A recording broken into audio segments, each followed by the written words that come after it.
बिस्मिल्लाहिर्रहमानिर्रहीम। अस्सलाम वालेकुम डियर स्टूडेंट्स। आज का हमारा लेक्चर लॉ ऑफ कॉन्ट्रैक्ट के रिलेटेड है, जिसमें हम चैप्टर 2 पढ़ेंगे, जिसमें सेक्शन 9 से 23 तक हम पढ़ेंगे।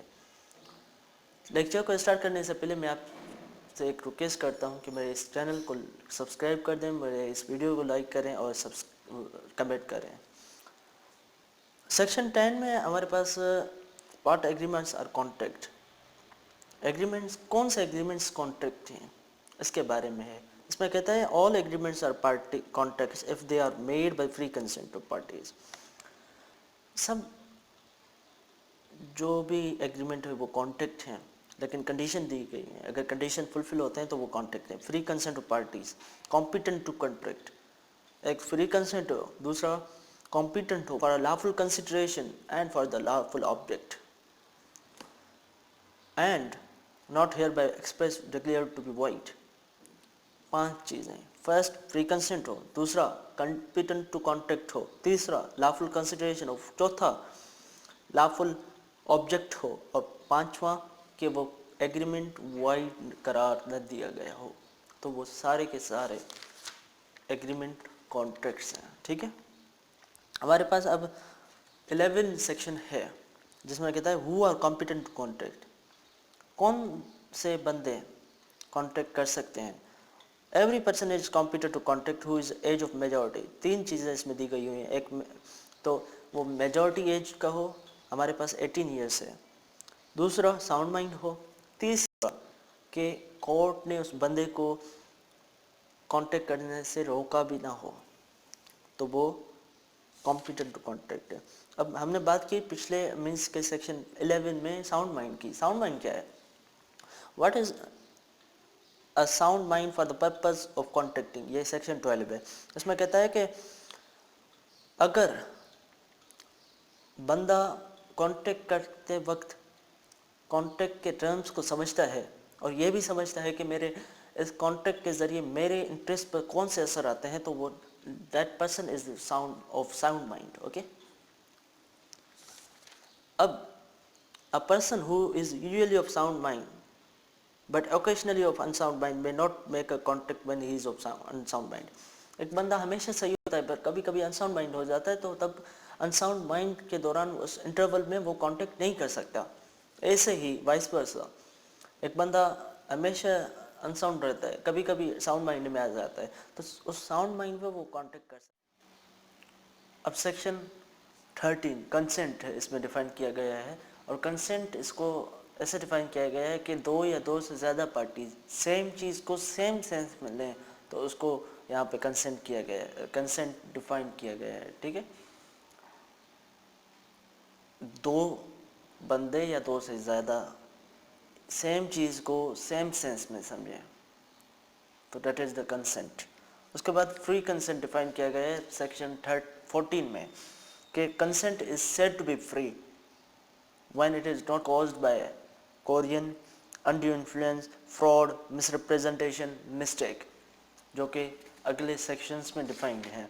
अब हमारे पास सेक्शन डिफाइन है 15, जिसमें कोरियन डिफाइन किया गया है। कोरियन यहाँ पे जो डिफाइन किया गया है उसमें लिखा हुआ है Korean is committing or threatening to commit any act forbidden by Pakistan Penal Code, or unlawful detaining or threatening to detain any property to the prejudice of any person whatever, with the intention of causing any person to enter into an agreement। आप ऐसा कोई काम करते हैं, commit करते हैं या threat to commit करते हैं, जो पीपीसी के हिसाब से वो क्राइम है। लाइक आप किसी को कहते हैं कि आप मेरे इस एग्रीमेंट में आ जाएं, वरना मैं आपको मार दूंगा या आपके बच्चे को मार दूंगा, या आप उसको मार देते हैं, तो वो हमारे पास कोरियन होता है, उसको हमने। अब section 16 undue influence. Undue influence में कहता है contract is said to be induced by undue influence where the relation substituting between the parties are such that one of parties is in the position to dominate the will of other and uses that position to obtain an unfair advantages over the other। undue influence में relation होता है दोनों parties के बीच, जबकि Korean में कोई relation नहीं होता। undue influence में रिलेशन ऐसे होता है, फॉर सपोज 2 भाई हैं और एक भाई बड़ा है, वो दूसरे भाई छोटा का कंसेंट लेता है, कंसेंट उसका फ्री नहीं होता, जोरी कंसेंट लेता है, that is undue influence. He got the consent of younger brother by the undue influence. अब इसके सेशन 2 में कहता है, सब क्लॉज 2 में कि in particular and without prejudice the generality of the foregoing principle, a person is deemed to be in a position to dominate the will of another, उसमें दे गए हुए हैं, where he holds a real or apparent authority over the other, like आपका boss या आपका brother, बड़े father. B. Where he makes a contact with a person whose mental capacity is temporarily or permanently affected, unsound mind. Unsound mind, आप उससे contact कर रहे हैं, आप डोमिनेंट हैं उसमें, ठीक. थर्ड सब क्लास में कहता है where a person who is in a position to dominate the will of another. इसमें दूसरी बात कहता है, इसमें बात कहता है कि अगर कॉन्टेक्स्ट से ये लग रहा है कि अनड्यू इन्फ्लुएंस है, तो वो पार्टी जो डोमिनेंट है उसको ही ये प्रूव करना है कि ये कॉन्टेक्ट अनड्यू इन्फ्लुएंस से कॉज नहीं है, ठीक.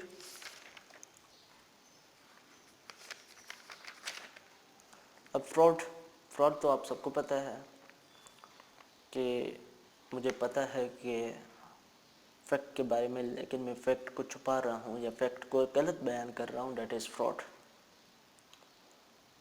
आप हकीकत को छुपा रहे होते हैं, या कोई आप ऐसा प्रॉमिस करते हैं, आपको पता है कि मैं ये प्रॉमिस परफॉर्म नहीं करूँगा, आप फिर भी प्रॉमिस करते हैं, दैट इज़ आल्सो फ्रॉड. ये फ्रॉड की किस्म है, जिसमें हमारे पास है दो तो मैंने आपको बता दिए हैं, तीसरा भी बता दिया है कि promise without any intention of performing it, धोखे देने का कोई भी एक्ट फ्रॉड कहलाएगा, ठीक है. अब मिसरिप्रेजेंटेशन क्या है? Misrepresentation means and include the positive assertion in a manner not warranted by the information of the person making it of that which is not true, though he believes it to be true. Misrepresentation में fact जो वो बता रहा होता है वो fact असली नहीं होते, हकीकत नहीं होते, लेकिन वो उसको ट्रू समझ रहा होता है और उस खुद को भी पता नहीं होता कि वो सही है या गलत है, ठीक है. वो खुद भी उसे गलत समझ रहा होता है. फ्रॉड और मिसरिप्रेजेंटेशन में ये फ़र्क है. लाइक मैं अपनी ज़मीन बेच रहा हूँ और ज़मीन मुझे हर साल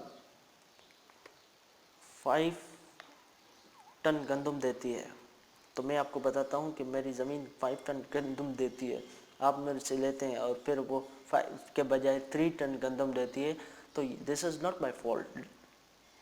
मैं उसको सही समझ रहा था और सही था मेरे पास, आपके पास खराब हुआ है, दिस इज द मिसरिप्रेजेंटेशन, ठीक है. अब दूसरा, एनी ब्रीच ऑफ ड्यूटी, आप अपनी ड्यूटी को ब्रीच करते हैं और आप उससे आपको ही फायदा होता है, दिस इज आल्सो मिसरिप्रेजेंटेशन.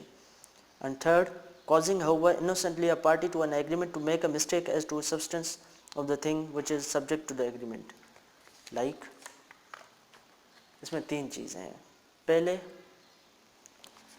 जो मैंने आपको बताया कि आप भी उसको सही नहीं समझते, आप उसको ट्रू समझ रहे होते हैं लेकिन वो ट्रू नहीं होता. सेकंड, आप ब्रीच ऑफ ड्यूटी होती है और उससे आपको ही फ़ायदा होता है. Third, causing however innocently a party to an agreement to make a mistake as to a substance of the thing which is subject of the agreement, ठीक. Now we are turning to section 19, voidability of agreement without free consent. अगर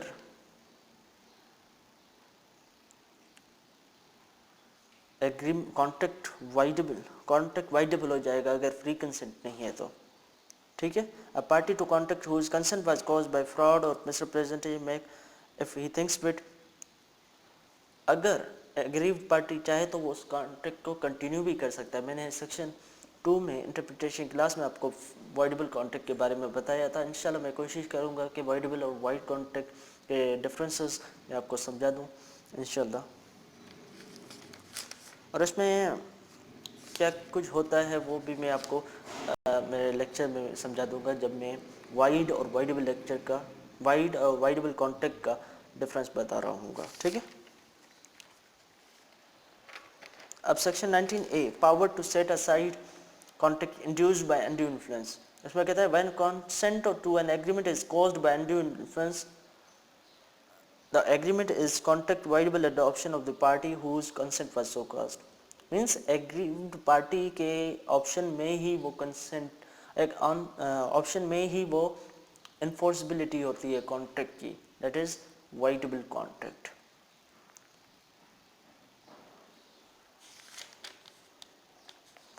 उसमें जो भी अगर voidable contract को जो agreed party है वो वाइड करार दे देती है और उसको इन्फोर्स नहीं कराती, तो जो भी उसने बेनिफिट हासिल किया उस कॉन्ट्रैक्ट में से वो उसको रिटर्न करने हैं। ज़्यादा मैं आपको उसी लेक्चर में समझाऊंगा। अब agreement void when both parties are under mistake as to matter of fact. दोनों पार्टीज मैटर ऑफ फैक्ट को गलत समझ रहे हैं, दैट एग्रीमेंट इज वाइड। मैं अपना घोड़ा आपको बेच रहा हूँ, जो हॉर्स है मैं आपको बेच रहा हूँ और आप हमारा एग्रीमेंट हो जाता है, ठीक। लेकिन असल में वो घोड़ा मर जाता है और मुझे पता भी नहीं होता, दैट इज़ वाइड एग्रीमेंट। क्योंकि मैं और आप हम दोनों उस फैक्ट से नावाकुफ़ थे, हमें पता ही नहीं था। That is the section reads when both the parties to an agreement are under a mistake as to matter of fact essential to an agreement, the agreement is void. अब effect of mistake as to law, a contract is not voidable because it was caused by mistake as to any law in force in Pakistan, but a mistake as to law not in force in Pakistan has some effect as a mistake of fact. अगर कोई भी कानून पाकिस्तान में rise है और आपको वो पता नहीं है, दिस इज़ योर मिस्टेक। आपको ये आप नहीं कह सकते कि मुझे कानून के बारे में पता नहीं था तभी ये मिस्टेक हुआ है। लेकिन हाँ, अगर कानून पाकिस्तान में इन्फोर्सेबल नहीं है और मिस्टेक हो गया तो फिर this is not your mistake and this will be treated as matter of fact, okay. अब सेक्शन एक और बात आपको समझा दूँ कि फॉर सपोज अगर ऐसे हो क्राइम कर दे और कहे कि मुझे पता ही नहीं था कि ये क्राइम है, तो इसलिए इसको ज़रा it is the duty of the citizen to know about the laws. Section 22, contract caused by mistake of one party as to a matter of fact. A contract is not voidable merely because it was caused by one of the parties to it being under a mistake of as to matter of fact.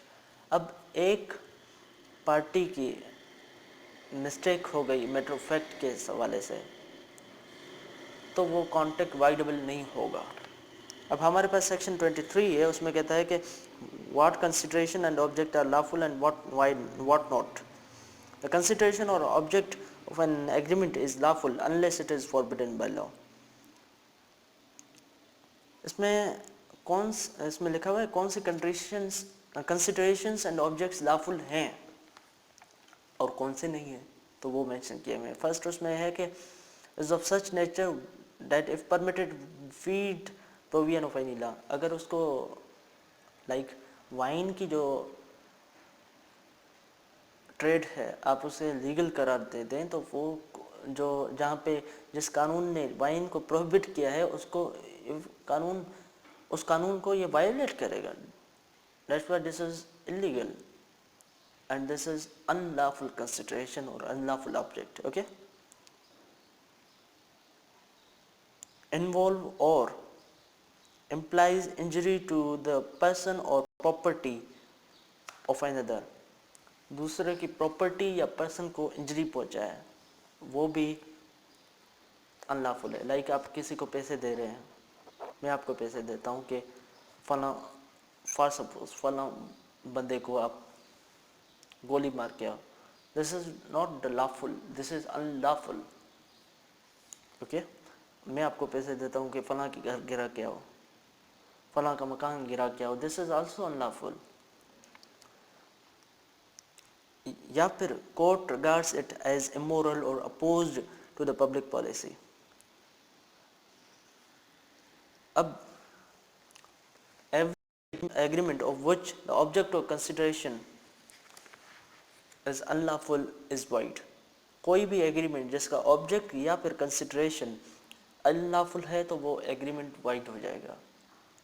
उम्मीद करता हूँ ये lecture आपको समझ में आ गया होगा और इंशाल्लाह मेरे साथ जुड़े रहिए ताकि मैं आपको अगले लेक्चर्स सही से समझा पाऊँ। मेरे इस चैनल को लाइक करें, इस चैनल को सब्सक्राइब करें, इस वीडियो को लाइक करें और अपने दोस्तों के साथ शेयर करें।